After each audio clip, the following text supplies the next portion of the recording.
आप सभी को मेरा प्यार भरा नमस्कार। मैं शैलेश कुमार, स्वागत है आप सभी का आपके अपने YouTube channel sky English classes में। मेरे प्यारे दोस्तों, आज जो आप लोगों का टॉपिक है वोकेबलरी है, उसमें भी क्या है, सिनोनिम्स है, जो कि कॉम्पिटिटिव एग्जाम में पूछा जाता है और इंग्लिश बोलने के लिए, इंग्लिश पढ़ने के लिए, इंग्लिश लिखने के लिए हर जगह यूज किया जाता है। ठीक है जी, तो आइए देखिए, इसे सीखिए और समझिए। देखिए, पहला वर्ड है क्या, एमिड है। ठीक है, एमिड का मतलब होता है के बीच में, कहने का मतलब किसी स्थिति परिस्थिति के बीच में, कोई भी चीज हो रहा है उसके बीच में। ठीक है, सिनोनिम्स क्या है, अमोंग है, मिड है और मिडस्ट है। ठीक है, देखिए अब यहाँ पे सेंटेंस देखिए, ही सेट डाउन एमिड रेन, ही सेट डाउन एमिड रेन, वह बारिश के बीच में बैठ गए, वह बारिश के बीच बैठ गए। बारिश हो रहा है, जैसे होता है कि बारिश शुरू होता है, आप जाते होंगे छत पे स्नान करते होंगे, तो बारिश तो चारों तरफ से हो रही है और आप क्या कर रहे हैं, बीच में स्नान कर रहे हैं, तो वहां पे क्या है, किसका यूज होगा, अमिड का यूज होगा। ठीक है जी, अब देखिए एलिवेट, एलिवेट का मतलब क्या होता है, कम करना। ठीक है, कम करना या निवारण करना भी होता है।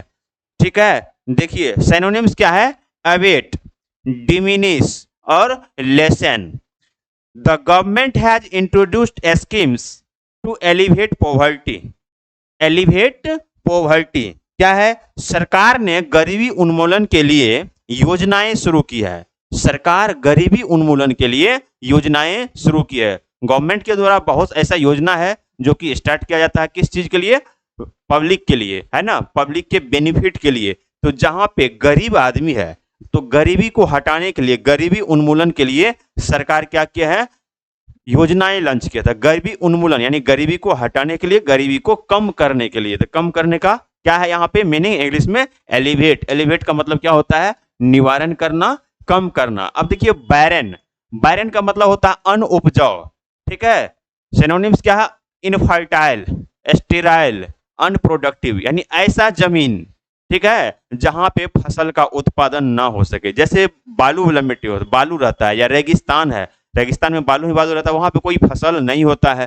ठीक है, कोई ऐसा आदमी भी, ठीक है, कोई ऐसा महिला या कोई ऐसा आदमी भी वहां पे स्टेराइल का यूज किया जाता है, बांझ भी होता है, इसका मीनिंग जिसको बाल बच्चा नहीं होता है। तो क्या क्या है यहाँ पे मीनिंग, बैरन, बैरन का क्या है, सिनोनिम्स इनफर्टाइल हो जाएगा, ठीक है, स्टेराइल हो जाएगा और अनप्रोडक्टिव हो जाएगा।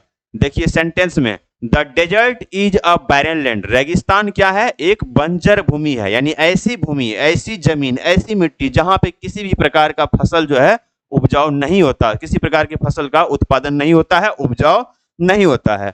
देखिए उसके बाद क्या है, कॉन्डोन, क्षमा करना या माफ करना। ये किस सिचुएशन में होता है, जब कोई भी आदमी कोई गलत काम कर देता है, ठीक है, तो उसको माफी मांगना पड़ता है और सामने वाले क्या करते हैं, उसे माफ करते हैं।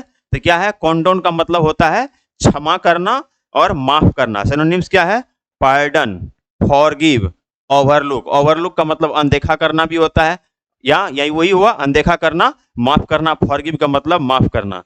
देखिए सेंटेंस में देखिए, I can not condone the use of violence, मैं हिंसा के उपयोग को माफ नहीं कर सकता, मैं हिंसा के उपयोग को माफ नहीं कर सकता।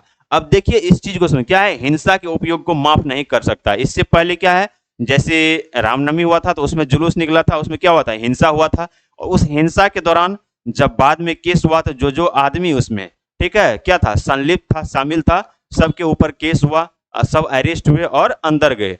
ठीक है जी, तो क्या है, आई can not condone the use of violence, मैं हिंसा के उपयोग को माफ नहीं कर सकता। तो कंडोन का मतलब क्या होता है, क्षमा करना और माफ करना। कंडोन का मतलब होता है क्षमा करना, माफ करना। कमेमोरेट, कमेमोरेट का मतलब क्या होता है, याद करना, किसी उत्सव द्वारा स्मरण करना। और क्या होता है, नहीं लिखा, मरणो उत्सव भी होता है। कोई भी ऐसा आदमी जो इस दुनिया में नहीं है, ठीक है, उसको याद करने के लिए जो कोई उत्सव मनाया जाता है, ठीक है, उसे इंग्लिश में क्या बोला जाता है, कॉमेमोरेट। जैसे 2 अक्टूबर हुआ है, ठीक है जी, ये तो गांधी जी का क्या है, जन्मतिथि हो गया। और कोई भी ऐसा आदमी जो इस दुनिया में नहीं है, मरने के बाद, है ना, जो मनाया जाता है, तो वहां पे कॉमेमोरेट का यूज किया जाता है। ठीक है, कॉक्स है, सेलिब्रेट है, ठीक है। Fair organise to commemorate the queen Lakshmibai of Jhansi, Rani Lakshmibai के स्मरण में उत्सव मनाया गया। तो रानी लक्ष्मीबाई जिस दिन इस दुनिया से चली गई, तो उस दिन में ठीक है, उसी डेट में अगर जो प्रत्येक साल कोई उत्सव मनाया जाता है तो उसके लिए कॉमेमोरेट होगा। याद ये मत सोचिएगा गांधी जी के जन्मतिथि पे नहीं होता है।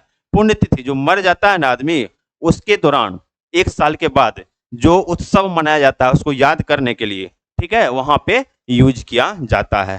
ठीक है जी। चाइल्ड का मतलब क्या होता है? डांटना। चाइल्ड का मतलब क्या होता है? डांटना। सिनोनिम्स क्या है? रिवॉक और एस्कोल्ड, दोनों का मतलब क्या होता है? डांटना। The teacher chided the student for not doing the homework. Homework न करने पर शिक्षक ने क्या किया? छात्र को डांटा। ठीक है, सिर्फ शिक्षक ही नहीं, अगर आप अपने घर में कोई भी ऐसा काम जो नहीं करना चाहिए और कर देते हैं तो आपके पेरेंट्स भी डांटते होंगे, आपके बड़े भाई भी डांटते होंगे। ठीक है, तो जब कोई भी आदमी आपको डांटते हैं, फटकारते हैं, तो उसे क्या बोला जाएगा? इंग्लिश में चाइल्ड बोला जाएगा। और सिनोनिम्स क्या है? स्कॉल्ड भी बोल सकते हैं और रिवोक भी आप बोल सकते हैं। नेक्स्ट देखिए, नेक्स्ट क्या है? डिसीव। डिसीव का मतलब क्या होता है? धोखा देना या बहलाना। धोखा देना या बहलाना। सिनोनिम्स है चीट, मिसलीड और बिगाइल। जब कोई भी आदमी आपको मीठे मीठे बात बोलकर अपने तरफ मोहित कर ले और बाद में कोई चीज, कोई बेनिफिट न दिखे, तो क्या होता है? आपके साथ वो धोखा कर लिया। ठीक है, तो आपके साथ क्या होता है? वो धोखा कर लिया। तो ही डिसीव्ड मी, ही डिसीव्ड मी, उसने मुझे धोखा दिया। ही डिसीव्ड मी, उसने मुझे धोखा दिया। डिसीव का मतलब होता है क्या? धोखा देना। देखिए डेस्टिनी, डेस्टिनी का मतलब होता है भाग्य या तकदीर। सिनोनिम्स क्या है? फेट। उसके बाद क्या है? फॉर्चुनेट। फेट है, फॉर्चुनेट है। Success is written in his destiny, उसके भाग्य में सफलता लिखी है। उसके भाग्य में सफलता लिखी है। भाग्य में सफलता नहीं लिखी रहती है। सेंटेंस में लिखा हुआ कि उसके भाग्य में सफलता लिखी है, लेकिन ऐसा कोई बात नहीं है। सफलता पाने के लिए मेहनत करना पड़ता है। अगर लिखा रहता तो हर कोई सफल हो जाता। कहा गया है man is the architecture of his destiny, मनुष्य अपने भाग्य का निर्माता खुद होता है। ठीक है, वो जैसा करता है उसी हिसाब से रिजल्ट मिलता है। ठीक है जी। तो क्या है? Success is written is destiny, उसके भाग्य में सफलता लिखी है। सफलता लिखा नहीं रहता है, सफलता पाना पड़ता है मेहनत से, जुनून से, उत्साह से।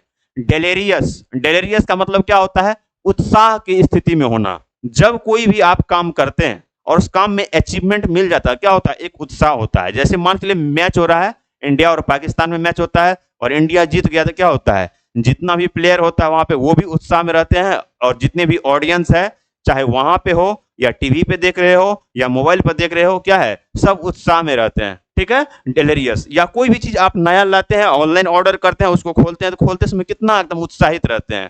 तो डेलेरियस का मतलब होता है उत्साह की स्थिति में होना। सिनोनिम्स क्या है? Excited, frenetic. ठीक है, देखिए Rani was delirious while opening the gift. Rani was delirious while opening the gift. Rani उपहार खोलते समय क्या थी? खुश थी।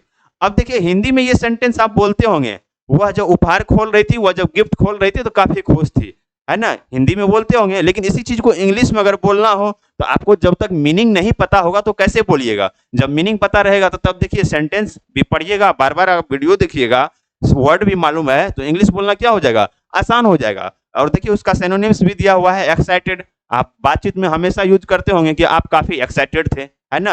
अब नया वर्ड मिल गया, डेलेरियस, फ्रेनेटिक। ठीक है, तो Rani was delirious while opening the gift, Rani काफी खुश थी या रानी खुश थी कब? उपहार खोलते समय। ड्वेल, ड्वेल का मतलब क्या होता है? रहना या निवास करना। ड्वेल का मतलब होता है रहना या निवास करना। सिनोनिम्स क्या है? Avoid, live, reside. They both dwell in this room, they both dwell in this room together, वे दोनों एक साथ इस कमरे में रहते हैं। वे दोनों एक साथ इस कमरे में रहते हैं। तो ड्वेल का मतलब क्या होता है? निवास करना, रहना। अवॉइड का भी मतलब होता है, लीव का मतलब जानते होंगे पहले से, और रिसाइड का भी मतलब होता है। ठीक है, तो इस वीडियो लेक्चर को, बहुत ही छोटा सा वीडियो लेक्चर है, ठीक है, इसे बढ़िया से देखिए, नोट्स बनाइए, अपने फ्रेंड को भी शेयर कीजिए। अगर एक दिन में आप 15 से 20 या 20 वर्ड भी करते हैं तो 1 ईयर में आपको बहुत सारा वर्ड हो जाएगा। और एक साल में अगर 6 से 7 हजार वर्ड हो गया तो आपको कोई भी कॉम्पिटेटिव एग्जाम क्वालिफाई करना भी आसान होगा। इंग्लिश बोलना भी क्या हो जाएगा? आसान हो जाएगा। इंग्लिश लिखना भी आसान हो जाएगा। और चाहिएगा एक दिन में करने के लिए, तो एक दिन में कुछ नहीं होता है, कंटिन्यू करना पड़ता है, मेहनत करना पड़ता है। प्रत्येक दिन अगर कुछ न कुछ कीजिएगा तो कुछ दिन के बाद जरूर हो जाएगा। ठीक है जी, तो इस वीडियो लेक्चर को आप लोग देखिए, लाइक कीजिए, शेयर कीजिए और सब्सक्राइब कीजिए। Thank you for watching this video lecture.